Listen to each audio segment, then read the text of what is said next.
Hello, and welcome to episode 49 of the Pos-cast with Rabbi Shmuel Posner and myself, Seth Hellman. Rabbi, it's the Yovel Year podcast. Almost. We're getting there. Yeah. Well, 49 is the amount of days we count the Omer, and 50th day is when Hashem gave the Torah. Right, 49 days of the Omer, then comes the 50th. So let's talk about 49. Next week we'll talk about 50. But 49 is 7 times 7, which is the totality of human endeavor. The 7 attributes, the 7 emotive attributes, each one intertwined with each other makes 49. And so this is the height of human endeavor. And then after that comes 50, which is what Hashem gives on top, which we can't reach on our own. So that means we have to try, this represents the ultimate effort that we have to put in. And I want to mention that on Sunday morning, you sent me a message which read as follows. Freilich Purim, Amalek is after us on YouTube. Episode 48 is currently down. I'm appealing. Because YouTube's algorithm heard you say Amalek wants to attack the Jews for no reason and decided you said attack the Jews. Appeal, successful, we're back up. So I actually read this out after davening because we started davening at 9 o'clock. So after davening, I read it and got a big round of applause. We had, well, first of all, I said it's wonderful. At least you know algorithm is listening to us. We have somebody paying attention. We caught somebody's attention. Yeah. So Minion out here was at what time? I forget if it was 6:30 or 7. And so I got back. I went to Minion in the morning and then went to the grocery store. And when I got back here after going to the grocery store, I had that notification saying, hey, by the way, your episode got pulled down. And it said it could take up to like 3 days or something to do the appeal, and it appealed it within 2 hours. It was insane. Amazing. So last Shabbos, somehow the discussion about the Pos-cast came up, and and here we go dropping names. Flores said, Seth was graduating. He just wanted to hang out with you for half an hour every week. Well, it's funny. It's funny that she said that because the thought occurred to me the other day, right? Once we hit episode 55, 56, I think, that'll be the mark of the last time that we did an in-person podcast, right? I think only the first 3 or so were actually in person. The rest were over Zoom. So it got me thinking, the last time I saw you in person, I think was graduation. I don't think I saw you in person after graduation, but does me seeing you on the call every week, does that count as me seeing you? Or the next time we see each other, do we have to do the bracha for like as if he was, right? Like it's a valid question, I think. Yeah. Well, that goes to the whole question of all this communication through electronics. Is that really being with the person? And I think you could say that it's a great thing. It's an upgrade from writing a letter and putting a stamp on it. It's an upgrade from emailing, but it still is not the same as actually being present with the person. So I'm not getting a halachic ruling on this, but I think that it would be different. Well, my assumption, I guess, would be that it would also, like, that has to be different because if we counted us on this call as being with each other, then you could argue that you could do a Zoom minion. A minion, right. So, I think that... For that, you also have other halachas. Like, for example, if 9 people are inside the shul and 1 person's outside the shul, like even if you send, you look through the window and you could see him, that wouldn't count. They have to actually be in the room. Yeah. So I think that would be a little different. When we're talking about minyan is actually, I guess that would actually answer the question. Yes, you have to, being together actually makes a difference than just seeing somebody. So there you go. Yep. So, so we had a little problem with last week's episode. If anybody didn't see it, it's definitely worth going back because we had Aaron on who was talking about his trip to Poland. and how that affected him. I think it was pretty amazing episode to hear how he was talking. And I was thinking about the whole idea of Holocaust education, where in your case, you got an overload of it, which people, I think we mentioned this last week, people like complain that all they learned in Hebrew schools about the Holocaust. Why would I want to go then and be observant of Judaism? It's not a great, it's not very attractive. And then you have on the other end of it a kid who didn't go to Hebrew school and really had no idea about anything about the Holocaust, which is like, wow, this is part of our recent history that's so impactful, and it's thrown around and people don't know about it. So that's another issue. So not last week, but the week before that was spring break, and it was the last week.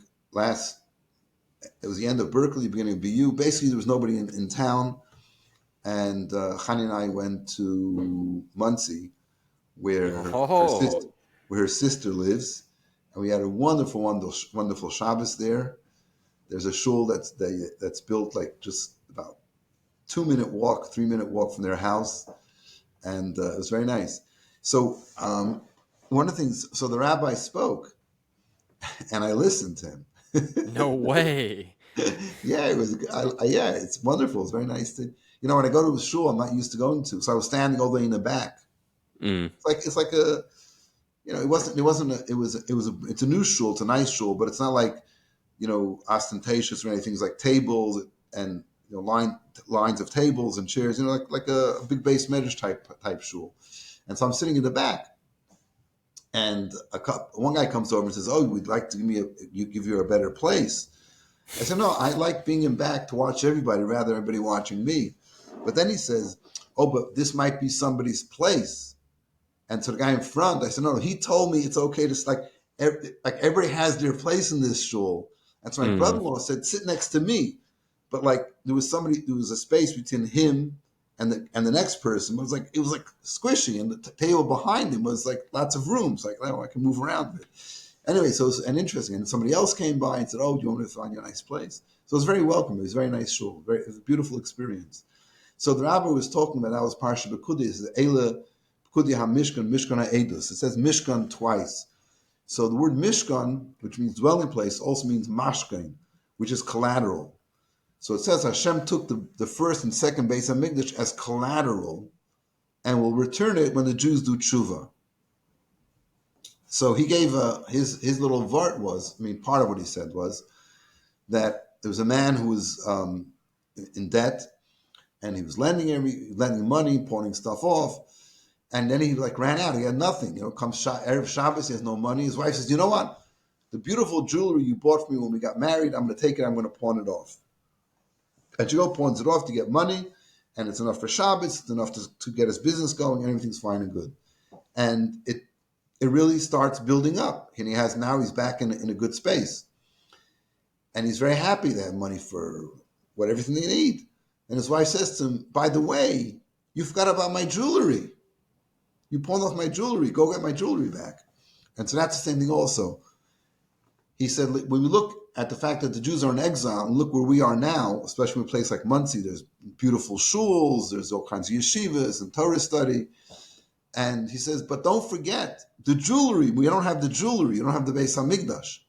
And so we should remember that even though we're doing really well spiritually, we have to remember that the ultimate thing is when I have the Beis HaMikdash.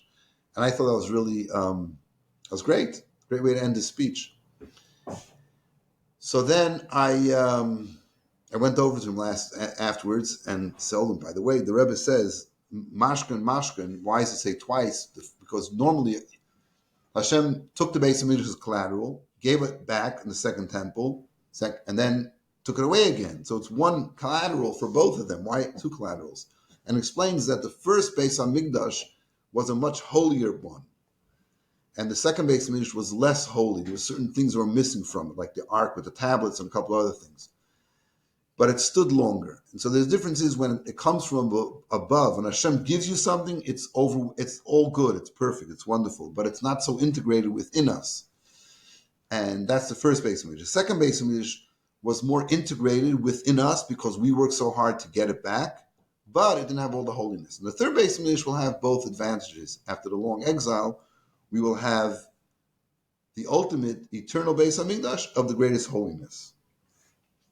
Okay, that was from what we heard in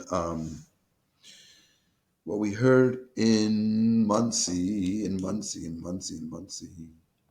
So I got to tell you that the most, I don't want to say enjoyable or memorable, maybe memorable moment of Purim was the phone call. Every year somebody does it. Oh, great. Yeah, whatever. Okay, bye.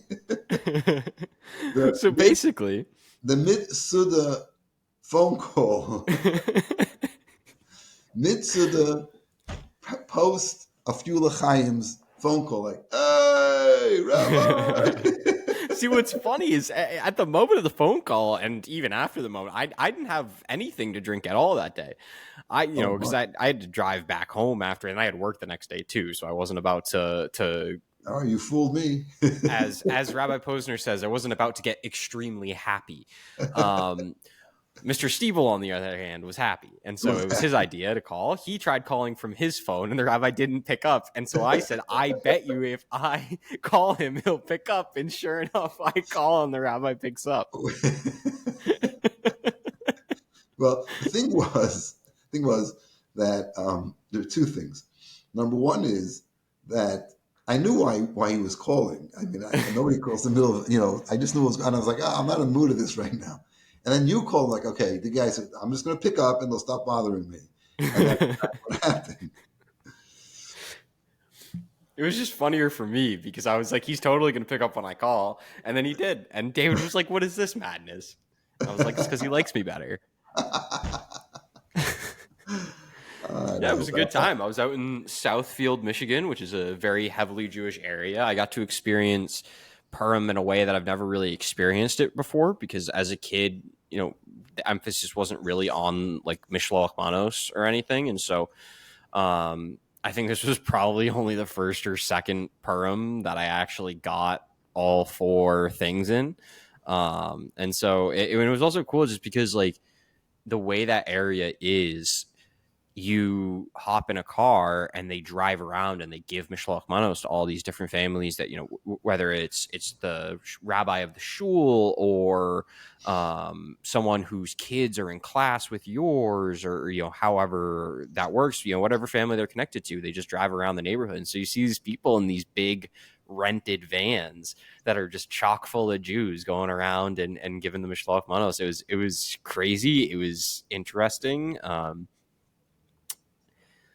A little concerning at certain points. It's Purim, right? People start drinking, and sometimes people allow extremely young people to drink, and so you have issues with people who don't know what they're doing. And so there were one or two instances of that where you see that, and it's like, okay, maybe we need to be doing a better job of discussing with each other what the proper way is to celebrate the holiday, because I don't think that anyone wants to drive through a neighborhood and see people that are that young being, in the state that they were in. And so there are positives and negatives to it. It was certainly an eye-opening experience and enlightening, and something that I look forward to doing again at some point in the future. And we got at a time where it was like very close to Suda time, so it was pretty quiet in the streets, but you still got exposed to some of how the people in the area celebrate, which was really cool. And I got to talk to a lot of really nice people. It's funny, no matter where I go,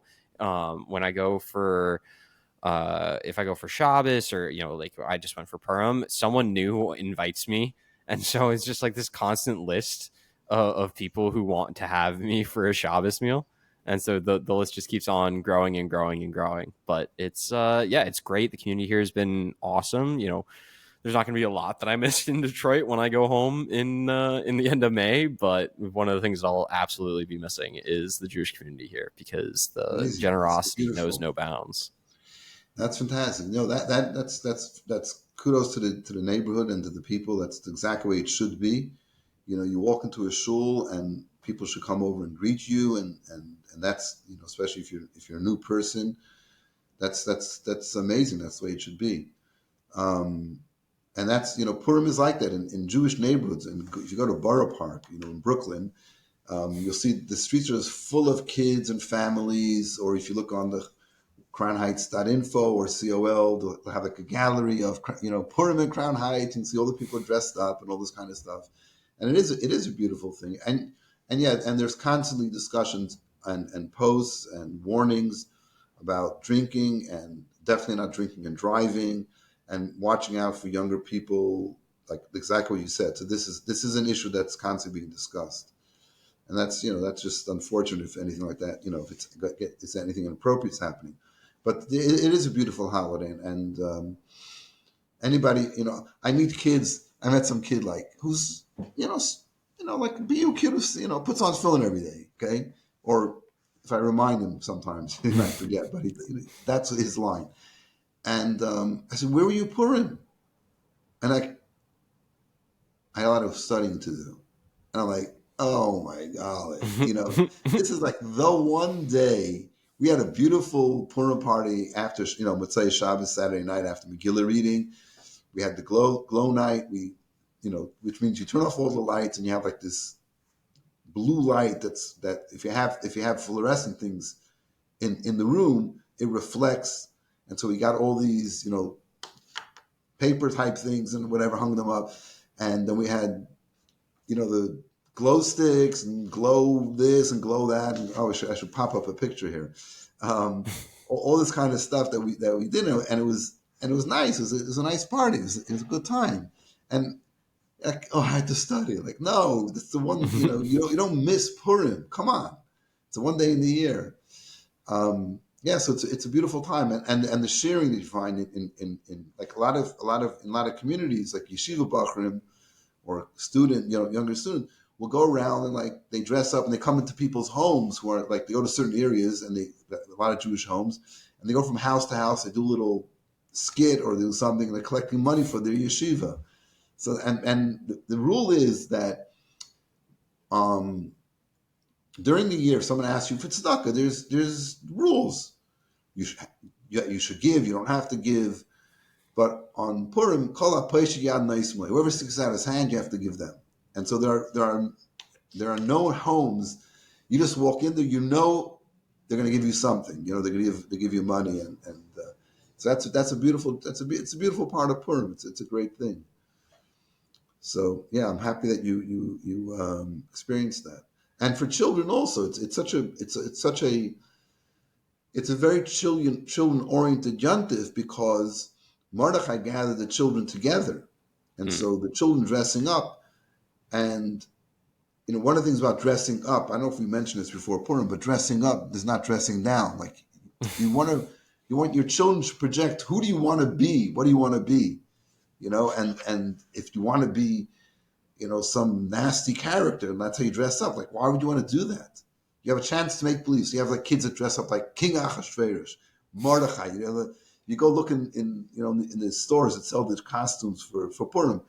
Get a lot of beards are on sale, which is a great thing, or Queen Esther costumes and stuff like that. Like, if you could be something, what would you be? What would you dress up as?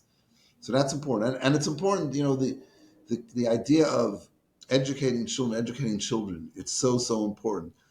Which reminds me, yesterday, Mayor in Portland, the school sent out a notice that the JCC, which I guess is across the road from where their preschool is, there was some kind of call-in, and there was a lockdown. So they said to tell the parents, we also have locked down our school. We're taking care of the children. We're telling them what's going on. And then a few minutes later, it was a SWAT, when somebody just makes a false call. And he showed us, they send home they email or text a report, like the kid had snack, the kid had a nap, just basically what their child did in school. And nap, no. And so Mayor says, well, obviously he's not gonna take a nap. You just frightened the heck out of him, Like, okay, now take a nap. And this idea that we have to tell the children, I don't know what they said. I can't talk. But the fact that they said we explained to the children, we're taking care of them. Like, no, don't tell them anything. Just say we have to stay inside now because whatever reason, make up some reason. We're going to have indoor time now. The kids don't even know. They don't care. We're going to go outside later. Instead of like telling them there's an incident or whatever they told them, these are 2-year-old, 3-year-old kids.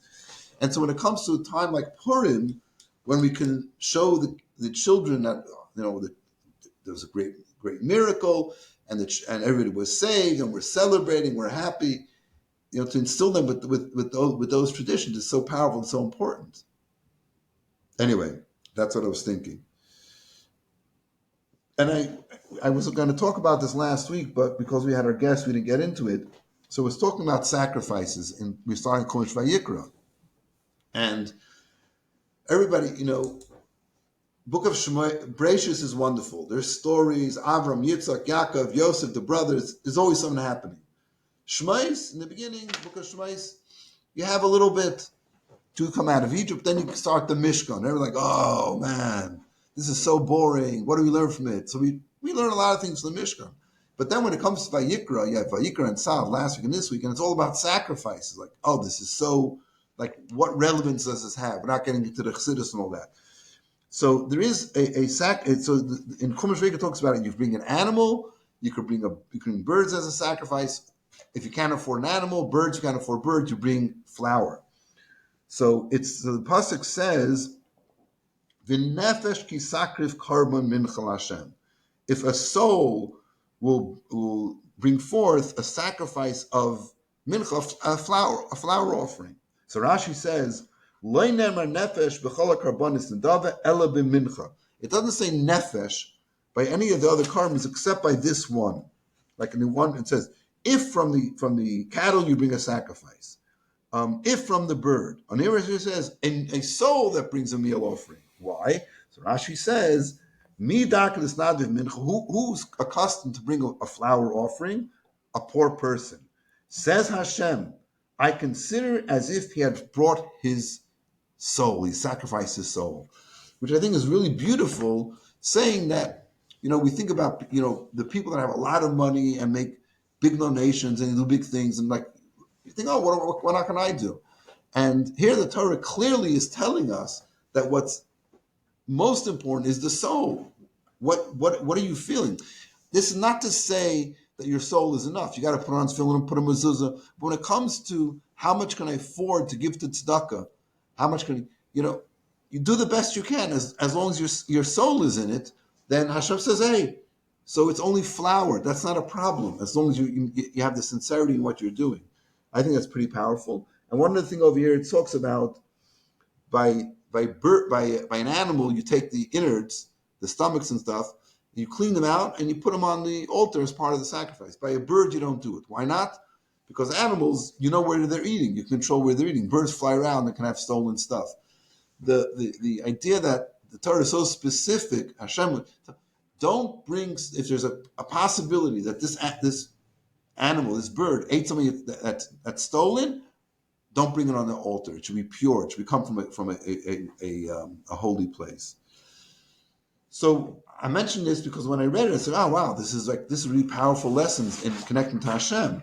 But at the same time also, this is part of the laws about sacrifices, which is, sacrifice don't apply to us anymore, blah, blah, blah. Anyway, that's what I wanted to share with you about the parsha. And that's that. So, what else is going on in your mind? We talked about Purim. We talked about this. About Purim.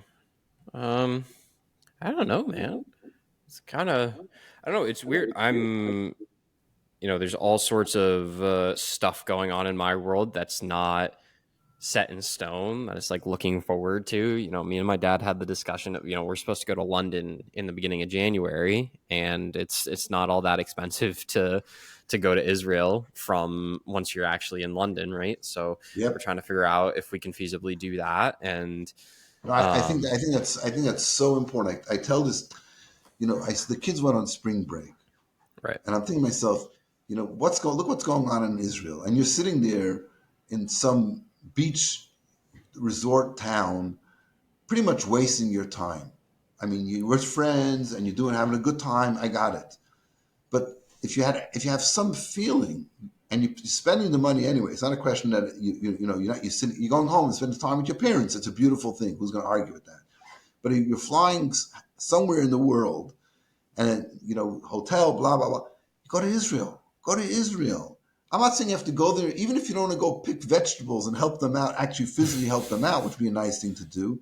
But just which you can do through Birthright, by the way, with a stipend for your flight and free in the middle stuff. All right, continue. Right. But this, whatever. But saying just go there and show the Jews that live there that you care, that you're there with them. I don't know. I think that's, and we know that people that go there, how appreciative the people in Israel are so appreciative that when people come over and visit them, just to be with them, to support them, to show that you're together with them. So I think that's something that's important to think about what you're doing, and every day, what are you doing? You have a chance to, every day, you don't know, you get up in the morning, you do what you do, you go to sleep at night, what are I accomplishing? What good things have I done? What mitzvahs have I done?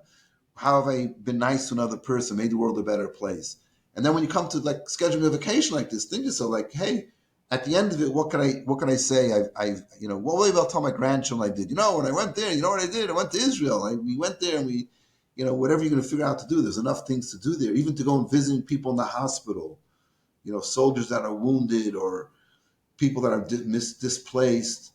There's so much to do just to go there and to share and to lend, give some encouragement. And I think it'd be really, my dad's been to Israel before. He's been a few times actually, because the congregation that we grew up members of used to do a trip. So it's funny. My sister has technically been to Israel before, but she hasn't been since, because she was my mom was pregnant with my sister in Israel, much to my mother's dismay, because she couldn't go scuba diving, which was something that my parents used to love to do. But yeah, I mean, I've never been with family before, right? When I went on Birthright, it was with friends, and obviously I saw people there who I consider to be close, like family, but I haven't been to Israel with my parents before. Me and my sister have talked about doing one of those volunteer trips, one of the Birthright volunteer trips this summer. So, it'd be cool to get to go with her. And so it's something that I'd be really interested in doing. I'm interested to see my dad in that kind of a space. Just because, I don't know, he's never really seen me in that element, I don't think. I can't think of a time where we were both in Orthodox space, and based on the timing, we could be there for Shavuos, and so that would be really, really, really cool. So we'll see. It'll be cool. I'm gonna try to get him to wrap tefillin. We're gonna see how I fare with that. He started listening, and so he's gonna hear this. He's gonna send me a text and be all grumpy and be like, rah, rah, rah. Everybody is susceptible to be discussed on the Pos-cast. You know what? It was funny. He started listening and he sent me a message last night and he said, "Of course you brought up schnitzel." And then he texted me again later and he said he was surprised that the Google voice typing knew the word schnitzel. Anyway, all this talk about going to Israel and all this brings us to one thing, one thought. It's time for all of us to go to Eretz Yisrael with Mashiach and bring peace to the Jews in Israel, Jews in the world, and the world at large. Raise it up so that when we come to Parsha Parah, which we're reading this Shabbos, we're getting ready for Pesach, about the Parah Duma, the red heifer, we should be able to have it in actuality in the third Beis HaMikdash. Amen. With that, thank you so much for listening to episode 49 of the Pos-cast. We are less than a month away from the 1 year mark, Rabbi. We're getting there. We're so close. We're almost there. We hit the half century mark next week. We will see you all then. Have a great week and have a great Shabbos.